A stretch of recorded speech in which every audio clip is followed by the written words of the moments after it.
दीपवाळी संपल्याच्या काही दिवसांमध्येच कार्तिक मासाच्या शुक्ल पक्षामधील एकादशी साजरी केली जाते। या दिवसाला विशेष महत्त्व आहे। यावेळी 26 नोव्हेंबरला एकादशी साजरी करण्यात आली। यानंतर तुळशीचे लग्न होते। तुळशीचे लग्न पार पडल्यानंतर लग्नांच्या तारखा सुरू होतात। एकादशीच्या दिवशी विष्णूंचा निद्राकाल संपतो। आपल्या निद्राकालाच्या दरम्यान भगवान विष्णू पाताळ लोकात आराम करण्यासाठी जातात। हिंदू धर्मानुसार ज्या दिवसांपासून भगवान विष्णूंचा आरामाचा काळ सुरू होतो त्या दिवसापासून चातुर्मास म्हणजेच देवशयनी एकादशीला प्रारंभ होतो। चातुर्मासाच्या 4 महिन्यांमध्ये कोणतीही मंगल कार्य केली जात नाहीत।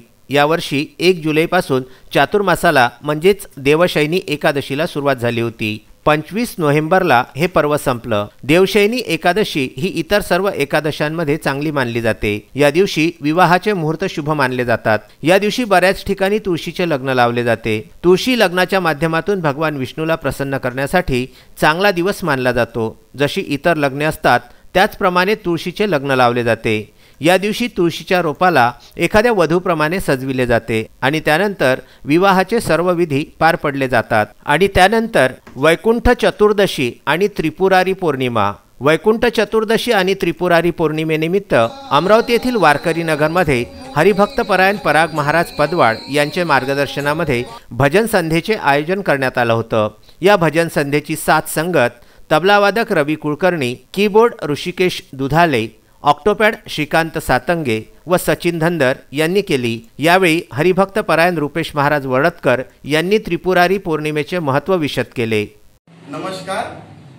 कार्तिक पौर्णिमा हा वैकुंठ चतुर्दशीचा दुसरा दिवस। कार्तिक पौर्णिमेच्या दिवशी श्री शंकराने त्रिपुरासुर नावाच्या राक्षसाचा वध केला।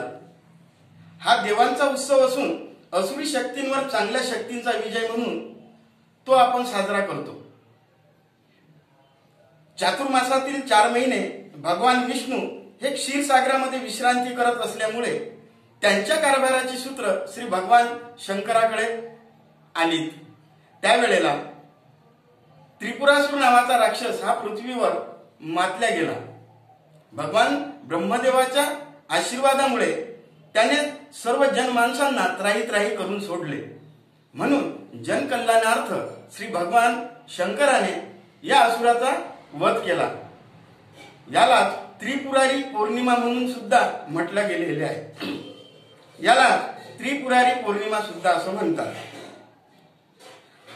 त्रिपुरासुराचा वध झाल्यामुळे देवी देवतांमध्ये खूप आनंद झाला आणि तो आनंद म्हणजेच देव दिवाळी। त्रिपुरासुराचा वध करून भगवान शंकर हे भगवान विष्णूंना भेटण्याकरता गेले आणि कारभारीची सूत्र ही भगवान विष्णूंकडे सोपवून तपश्चर्या करता निघून गेले। हीच ती हरिहराची भेट। या दिवशी म्हणजे त्रिपुरारी पौर्णिमेच्या दिवशी भगवान शंकर आणि भगवान विष्णू यांची बेल आणि तुळस यांनी भक्तिभावाने जे पूजन करतील त्यांना मरणोत्तर वैकुंठ प्राप्ती आहे। सरकारांच्या निर्देशानुसार या वेळेला वैश्विक महामारीमुळे आपण मंदिराच्या ठिकाणी हा कार्यक्रम साजरा करू शकत नाही। त्यामुळे वारकरी नगर येथील हरिभक्तपरायण गजानन भाऊ सरवदे यांच्याकडे हा भजन संध्येचा कार्यक्रम मोठ्या उत्साहात साजरा करण्यात आला।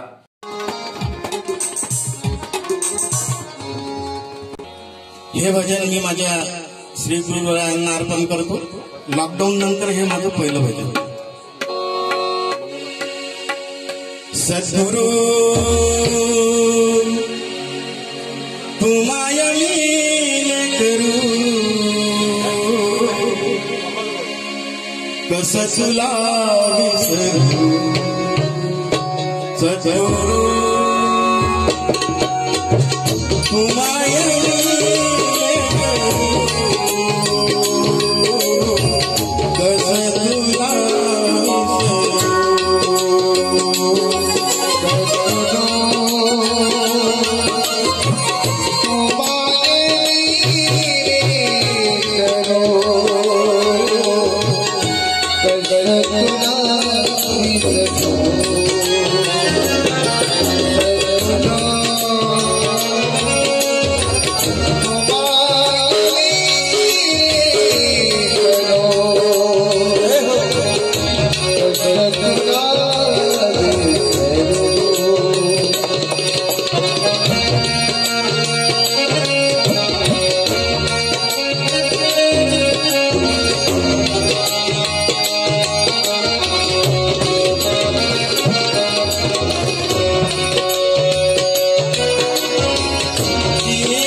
Vidarbha news bureau, Amravati.